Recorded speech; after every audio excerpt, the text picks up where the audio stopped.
Assalamualaikum warahmatullahi wabarakatuh. Perkenalkan, nama saya Mia Amitasari. Saya dari kelas A319 PGSD Universitas PGRI Yogyakarta. NPM saya 191444600112. Nah, dalam video kali ini saya akan mengulas sedikit beberapa kasus yang terjadi di dunia saat ini. Di antaranya, yang pertama, kasus Laut Cina Selatan, yang kedua, peran WHO dalam mengatasi pandemi COVID-19, dan yang ketiga, isu gerakan PKI di Indonesia. Oke, kasus pertama yang akan saya bahas dalam video kali ini adalah kasus Laut Cina Selatan. Nah, Laut Cina Selatan adalah sebuah perairan yang berada di sebelah selatan negara Cina yang berdekatan dengan negara Brunei, Vietnam, Malaysia, dan juga Filipina. Nah, lebih parahnya lagi, Cina itu mengklaim lebih dari 95% lautan itu sebagai milik mereka. Dan mereka juga mengandalkan kawasan itu sebagai pemasok minyak mentah yang berasal dari Cina sekitar 85%-an. Dan juga mereka mendirikan dan mengeklaim pulau-pulau kecil yang ada di kawasan itu sebagai milik mereka dan mendirikan lahan untuk menopang sebagian besar infrastruktur militer, termasuk landasan pacu yang cukup panjang untuk bisa menampung pesawat pengeboman. Nah, masalah yang ada di kasus ini adalah negara-negara barat itu mendesak Beijing untuk mematuhi Konvensi PBB tentang Hukum Laut UNICLOS yang mengatur zona kontrol maritim berdasarkan garis pantai. Tapi Cina memandang peraturan itu sebagai peraturan yang bertentangan dengan peraturan hukum yang ada di dalam negara Cina tersebut. Cina menganggap peraturan itu sebagai alat dari negara-negara barat yang dirancang untuk memperlemah pengaruh Cina sebagai kekuatan dunia yang semakin luas. Amerika telah menandatangani UNICLOS tanpa meratifikasi, seringkali bergantung pada kesepakatan internasional yang menyelesaikan sengketa teritorial laut tersebut. Nah, pada bulan Juli sekitar tahun 2017 sebuah panel yang berdiri dari 5 hakim di Den Haag dengan suara bulat menolak landasan hukum hampir seluruh klaim maritim Cina. Beberapa minggu kemudian, Mahkamah Agung Cina mengeluarkan peraturan yang sangat mencengkam. Jadi Cina mengeluarkan peraturan yang berisi tentang penjelasan bagi Cina untuk menjaga perairan ketertiban maritim, di mana Beijing bersumpah akan mengadili semua pihak asing yang ditemukan menangkap ikan dan mencari ikan di perairan yang disengketakan. Jadi seperti itu. Jadi intinya tuh Cina tidak puas dengan peraturan yang dibuat PBB dan mengklaim peraturan itu menganggap peraturan itu sebagai alat yang sengaja dibuat oleh negara-negara barat untuk melemahkan kekuatan Cina sebagai pengaruh terbesar di dunia. Jadi intinya gitu, Cina menganggap peraturan itu tidak benar dan Cina tidak mau mematuhi aturan yang sudah dibuat oleh kebijakan publik yang diambil dalam kasus ini kan sudah dikeluarkan oleh ASEAN. Di antaranya kode etik yang dirancang oleh ASEAN sudah dikeluarkan dan diselesaikan pada tahun 2017. Tapi menurut pendapat Beijing, kode etik ini tidak akan mempunyai dampak berarti dalam menyelesaikan konflik klaim kedaulatan seperti putusan pengadilan Den Haag. Deklarasi ASEAN yang mengikat secara umum tidak akan memiliki mekanisme penegakan hukumnya. Jadi kode etik ini sengaja dibuat untuk mengatur negara-negara yang berada di sekitar Laut Cina Selatan, menyusun sengketa antara Cina dan sejumlah negara ASEAN yang mengklaim perairan itu. Tapi Cina sama sekali tidak menganggap kode etik ini sebagai sesuatu yang efektif. Dan menurut saya juga kode etik ini kurang efektif, karena setelah kode etik ini diselesaikan dan disetujui, tapi tetap banyak negara yang masih tidak mematuhi aturan-aturan itu, dan mereka juga masih mempunyai konflik antara Cina dan negara-negara bersebelahan. Jadi menurut saya kode etik yang diterapkan di sini kurang efektif. Dan untuk pemecahan masalah dalam kasus ini, mungkin yang pertama, Cina dan ASEAN harus mempercepat negosiasi COC. Dalam beberapa tahun terakhir, Cina dan ASEAN telah membuat kemajuan besar dalam negosiasi tersebut. Jadi intinya tuh negosiasi yang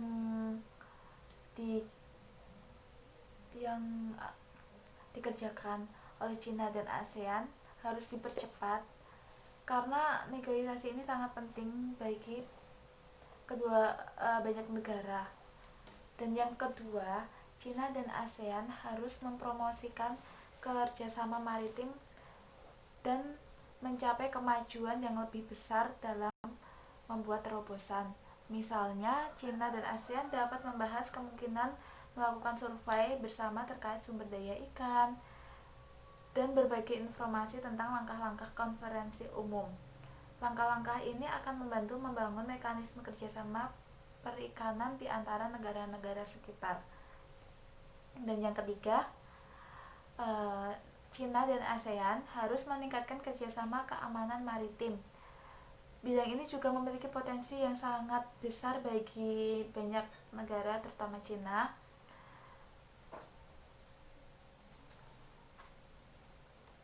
Untuk bekerja sama, seperti lebih banyak latihan militer bilateral atau multilateral antara Cina dan negara-negara ASEAN. Yang keempat, Cina dan ASEAN harus menyoroti langkah-langkah untuk membangun kepercayaan dan manajemen krisis. Dalam beberapa tahun terakhir, selama negosiasi COC, Cina dan ASEAN telah mempercepat upaya untuk memperkuat langkah-langkah tersebut dengan tujuan mencegah insiden di laut. Oke, kasus yang kedua adalah peran WHO dalam mengatasi sebuah pandemi COVID-19 saat ini. Jadi seperti yang kita tahu, Tedros Adhanom Ghebreyesus selaku pemimpin WHO, beliau mengatakan meskipun WHO sudah banyak dikritik sejak 10 tahun yang lalu oleh berbagai pihak, tapi WHO sudah mempersiapkan sebuah kesiagaannya dalam menghadapi sebuah pandemi seperti saat ini, seperti pandemi COVID-19 saat ini. Dan juga Dr.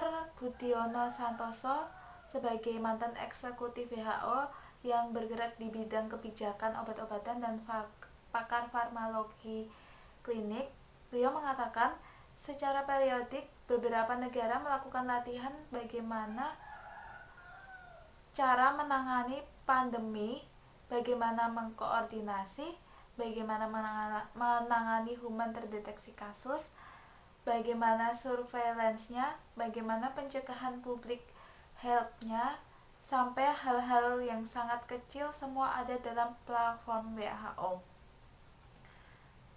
Namun kini yang ditunggu-tunggu oleh seluruh dunia adalah pengembangan sebuah vaksin tentang COVID-19 ini. Namun kini WHO kembali lagi menjadi sorotan publik karena WHO ditunggu-tunggu oleh seluruh dunia sebagai pihak yang mengembangkan sebuah vaksin anti COVID-19. WHO bersama mitra-mitra kerjasama terdiri dari negara donor, lembaga penelitian, dan industri telah mengembangkan sebuah WHO Blueprint on COVID-19 atau cetak biru penelitian pengembangan WHO untuk COVID-19. WHO membuat platform untuk kerjasama, untuk koordinasi, untuk distribusi, untuk akses, dan sebagainya, kata Dr. Budiono Santoso. Menurut Budiono Santoso, sudah ada 115 kandidat di seluruh dunia dan 5 sudah memasuki tahap pengujian klinis. Lembaga-lembaga yang bergerak untuk meneliti pengembangan vaksin dan obat-obatan COVID baru ini hampir separuh di Amerika dan sebagian besar adalah sektor swasta sebanyak 14% hingga 20% di Cina, kemudian 14% di luar Cina, Jepang, Korea, India, sekitar 20% berada di Eropa. Dan vaksin ini diduga akan segera selesai pada 18 bulan ke depan atau sekitar 1,5 tahun. Dan seperti yang kita tahu, banyak negara yang masih terpapar pandemi ini seperti Indonesia sendiri. Di Indonesia setiap harinya kasus yang bertambah sekitar 1.000 orang yang positif, dan itu setiap harinya. Dan untuk menunggu vaksin ini jadi, berapa banyak lagi yang harus dikorbankan rakyat Indonesia untuk menunggu vaksin ini. Jadi vaksin ini mungkin terlalu lama untuk bisa dikonsumsi.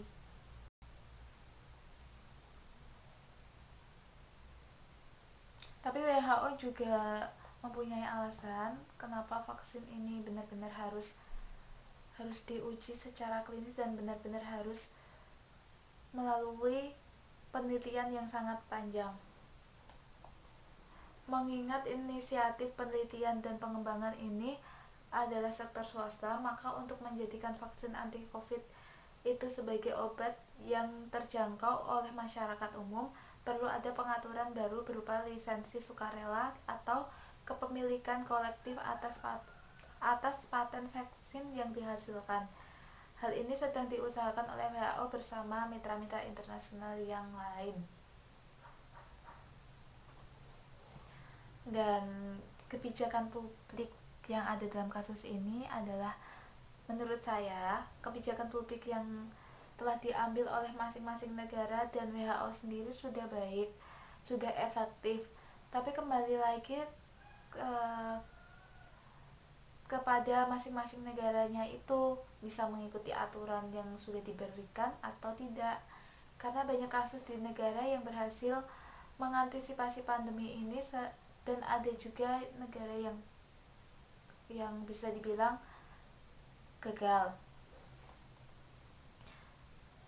Menurut Dr. Budiono, negara-negara yang berhasil mengantisipasi pandemi ini adalah Vietnam, Mongolia, dan Cina, yang patuh mengikuti latihan kesiagaan ini dan tingkat kepatuhannya tinggi sewaktu berhadapan dengan krisis pandemi. Oke, kita pemecahan masalahnya mungkin yang pertama membuat aturan dan sanksi dalam protokol kesehatan. Yang kedua, bila ada yang melanggar harus ditegur dan dengan sanksi agar pelaku jera. Dan yang ketiga, aturan dan sanksi protokol kesehatan harus diiklankan atau dipasang di semua tempat, terutama tempat umum dan internet. Jadi orang-orang tuh lebih banyak melihat aturan protokol kesehatan kasus ini. Dan keempat, pemerintah harus tegas terhadap PSBB kelima, warga negara dan pemerintah harus benar-benar mematuhi protokol kesehatan yang diberlakukan. Intinya, aturan yang diberlakukan harus sesuai dan orang-orang harus mengikuti aturan ini. Dan orang-orang yang tidak mengikuti aturan ini lebih baik diberikan sanksi yang tegas supaya mereka jerah. Oke, yang ketiga adalah kasus isu gerakan PKI yang ada di Indonesia. Jadi, seperti yang kita tahu, di pandemi COVID-19 saat ini, banyak pihak yang tidak menyadari bahwa gerakan itu muncul kembali. Hal ini terbukti dari adanya lambang-lambang PKI, bendera PKI yang mulai beredar di masyarakat. Dan itu tidak banyak pihak yang memperhatikan dan tidak banyak pihak yang tahu. Dan juga beredar kabar bahwa PKI akan menggelar ulang tahunnya yang ke-100. Tapi kabar itu masih belum pasti. Jadi cuma ada kabar seperti itu. Dan kita tahu lah ada pasal tentang Partai Komunis di pasal 25 tahun 1966 yang mengatakan bahwa Partai Komunis dibubarkan. Jadi isinya tentang pembubaran Partai Komunis Indonesia. Dan karena ada pasal itu, maka sudah tidak ada ruang lagi bagi PKI untuk memulai kembali aktivitasnya di Indonesia. Tapi akhir-akhir ini muncul kasus bahwa bendera PKI dibakar dan kasus itu beredar.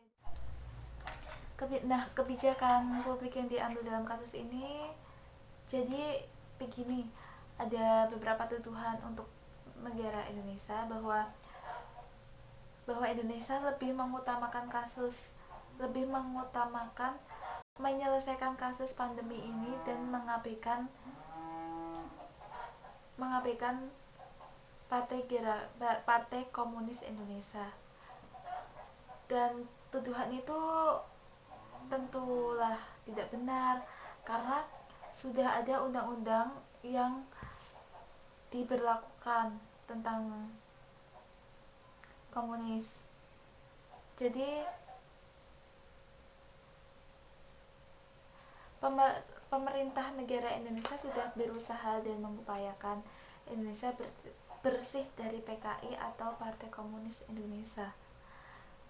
Di dalam MPR tersebut, Mahfud MD selaku Menko Polhukam menyatakan bahwa tidak ada yang bisa mencabut TAP MPR tersebut. Jadi MPR yang berlaku itu MPR nomor 25 MPRS tahun 1966 tentang pembubaran PKI Indonesia. Jadi sehingga dipastikan PKI tidak akan bisa bangkit lagi di Indonesia. Hal itu pun ditegaskan oleh Mahfud MD bahwa sekalipun MPR yang baru ini, banyaknya isu yang bermunculan membuat Menko Polhukam pun menambahi dan memberikan penjelasan kepada masyarakat terkait munculnya rancangan Undang-Undang Haluan Ideologi Pancasila atau dengan nama lain RUU HIP. Adanya rancangan tersebut bertujuan agar Indonesia semakin memberikan kekuatan terhadap ideologi bangsa, bukan malah sebaliknya, memberikan ruang untuk PKI bangkit lagi. Ia pun mengutarakan bahwa adanya RUU HIP bukan untuk buka pintu bagi PKI. Jadi inti dari kebijakan yang diberlakukan Indonesia untuk kasus ini ialah Indonesia sudah benar-benar mengesahkan pasal mengenai pembubaran Partai Komunis Indonesia atau PKI. Jadi pasal yang diberlakukan dalam kasus ini adalah pasal 25 MPRS tahun 1966, isinya tentang pembubaran Partai Komunis Indonesia atau PKI, dan itu sudah benar-benar disahkan. Jadi Indonesia tidak akan mengembalikan partai itu lagi di Indonesia. Jadi Indonesia benar-benar bersih dari partai itu dan akan segera dibubarkan. Indonesia sudah menjamin itu dan sudah menetapkan itu di Undang-Undang Dasar 1945. Jadi kebijakan yang saat ini diberlakukan menurut saya sudah efektif, karena itu benar-benar sudah disahkan dan tidak ada lagi yang bisa melawan pasal itu karena sudah disahkan. Dan untuk pemecahan masalah dalam kasus ini, yang pertama, sudahlah Indonesia jangan khawatir tentang adanya partai ini lagi, karena Indonesia sudah membuat peraturannya sendiri tentang kasus ini. Dan yang kedua, pemerintah juga harus bekerja keras untuk benar-benar membersihkan partai ini, untuk benar-benar membubarkan partai ini. Yang ketiga, undang-undang yang diberlakukan harus benar-benar dijamin hukumnya. Jadi tidak akan ada lagi yang meragukan pasal ini. Keempat,